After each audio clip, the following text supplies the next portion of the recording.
સમાચાર અમદાવાદથી મળી રહ્યા છે। અનેક વિસ્તારમાં હજુ પણ પાણી ભરાયેલા છે। કારગિલ 4 રસ્તાથી ચાણક્યપુરી જતા રસ્તા પર પાણી છે। રસ્તા પર પાણી ભરાતા વાહન ચાલકોને હાલાકી પડી છે। પાણીમાં અનેક વાહનો બંધ થઈ ગયા છે। રસ્તા પર પાણી ભરાતા ટ્રાફિક જામની સ્થિતિ સર્જાઈ છે। અમદાવાદ મેટ્રો સિટી કે જ્યાં વરસાદ રહી ગયા બાદ પણ અનેક એવા વિસ્તારો છે કે જ્યાં પાણી ભરાયેલા છે। વાહન ચાલકોને હાલાકી પડી રહી છે। આપ આ દ્રશ્યો પણ જોઈ શકો છો કે ભરાયેલા પાણીની અંદર તેમના વાહનો ચાલતા વાહનો ત્યાં જ બંધ પડી ગયા છે। વાહનને ઢસડીને લઈ જવાની લોકોને ફરજ પડી રહી છે। અમદાવાદના અનેક વિસ્તારો કે જ્યાં હજુ પણ પાણી નથી ઓસર્યા, વાહન ચાલકોને ખાસ તો આ પરિસ્થિતિમાં હાલાકીનો સામનો કરવો પડી રહ્યો છે। આ કારગિલ 4 વિસ્તાર હોય કે અન્ય વિસ્તાર હોય ત્યાં દરેક જગ્યાએ વાહન ચાલકોની હાલત કફોડી છે, કેમ કે રસ્તા પર પાણી ભરાયા છે। કેટલાક વાહનો બંધ પડી ગયા છે અને કાર પણ પાણીના પ્રવાહમાંથી માંડ પસાર થતી હોય એ પ્રકારના દ્રશ્યો અત્યારે અમદાવાદ શહેરમાંથી સામે આવી રહ્યા છે, કેમ કે પાણીનો પ્રવાહ એટલો વધી ગયો હતો, પરંતુ વરસાદ બંધ થયા બાદ પણ આ પાણી છે ઓછું નથી થઈ રહ્યું, ઓસરી નથી રહ્યું, જેના કારણે અત્યારે ક્યાંક વાહનો બંધ પડ્યા છે, ક્યાંક વાહનોને દોરીને લઈ જવાની ફરજ પડી રહી છે। લોકોને પારાવાર મુશ્કેલીનો અત્યારે સામનો કરવો પડી રહ્યો છે।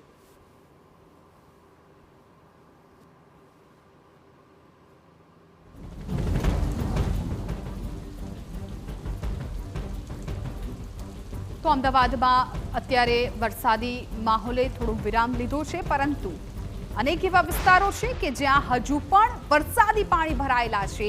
ગઈકાલે જે મેઘ કહેર જોવા મળી હતી તેને લઈને કારગિલ 4 રસ્તાથી ચાણક્યપુરી જે રસ્તો છે એ આખોય પાણીથી ભરાઈ ગયો છે ને આ રસ્તા પર જે પણ વાહન ચાલકો ત્યાંથી પસાર થઈ રહ્યા છે, યા તો યુ ટર્ન લેવાની ફરજ પડી રહી છે અથવા તો તેમના વાહનો અહીંયાથી જો પસાર થાય તો વાહનો બંધ થઈ જાય તેમ છે, કેમ કે પાણી છે વાહનોમાં ઘૂસી જાય છે।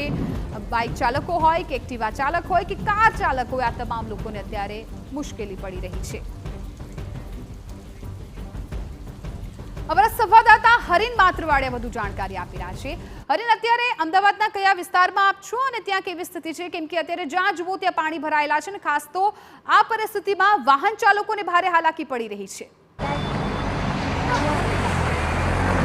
બિલકુલ, વાહન ચાલકોને ભારે મુશ્કેલી પડી રહી છે, કેમ કે ઠેર ઠેર પાણી ભરાવાના દ્રશ્યો સર્જાયા છે। અત્યારે તમે જે દ્રશ્યો જોઈ રહ્યા છો તે કારગિલ 4 રસ્તાથી જે ચાણક્યપુરી જવાનો રસ્તો છે, ડમરૂ સર્કલ તરફ જવાનો રસ્તો છે કે જે 2 વ્હીલર વાહનો હોય છે તે બંધ પડી જવાની પરિસ્થિતિ સર્જાય છે, કેમ કે જે રીતે રસ્તામાં ભારે પાણી ભરાયું છે। જોકે વરસાદ અત્યારે નથી વરસી રહ્યો, વરસાદ બંધ થઈ ગયો છે, આમ છતાં પણ પાણી છે તે ઓસર્યા નથી અને હજી તો જોકે 72 કલાકની ભારેથી ભારે વરસાદની આગાહી છે। ગઈકાલે પણ જ્યારે વરસાદ ચાલુ હતો ત્યારે પણ જાણે કે આ રસ્તો છે જળબંબાકાર થયો હતો અને વાહનો છે તે અવરજવર નહોતા કરી શકતા। અત્યારની પરિસ્થિતિ પણ આ જ પ્રમાણની છે। થોડીક પરિસ્થિતિમાં સુધારો થયો છે, પરંતુ હજી જે પાણી છે તે રસ્તા ઉપર ભરાયેલા છે અને તેને કારણે 2 વ્હીલર છે તેને નીકળવું ભારે મુશ્કેલ થઈ રહ્યું છે। બંને તરફ ટ્રાફિક જામના દ્રશ્યો છે તે પણ જોવા મળી રહ્યા છે, કેમ કે જે રીતના વાહનોની અવરજવર થવી જોઈએ તે મુજબ નથી થઈ રહી અને તેને જ કારણે છે અહીં લોકોને પારાવાર મુશ્કેલીનો સામનો છે તે કરવો પડી રહ્યો છે। આસપાસની સોસાયટીમાં રહેતા લોકો છે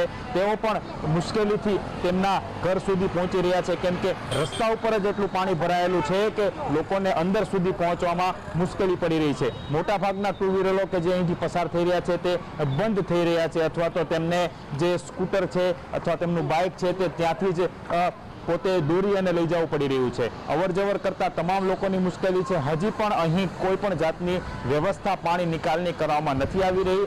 આ જ પ્રમાણે ગઈકાલની પરિસ્થિતિ છે। જો કે વરસાદે વિરામ લીધો છે, પરંતુ લોકોની હાલાકી ત્યાંની ત્યાં જ છે। અલગ અલગ વિસ્તારોમાં પાણી તો ભરાયા છે, પરંતુ મુખ્ય રસ્તા ઉપર પાણી ભરાવાને કારણે સૌથી વધુ લોકો છે તે મુશ્કેલી અનુભવી રહ્યા છે। જી બિલકુલ હરીન, આભાર સમગ્ર માહિતી બદલ। તો અત્યારે ખાસ તો વાહન ચાલકોને જ મુશ્કેલી પડી રહી છે, કેમ કે વરસાદ રહી ગયો પરંતુ રસ્તા પરના પાણી છે હજુ ઓસર્યા નથી, જેના કારણે આ સ્થિતિ સર્જાય છે।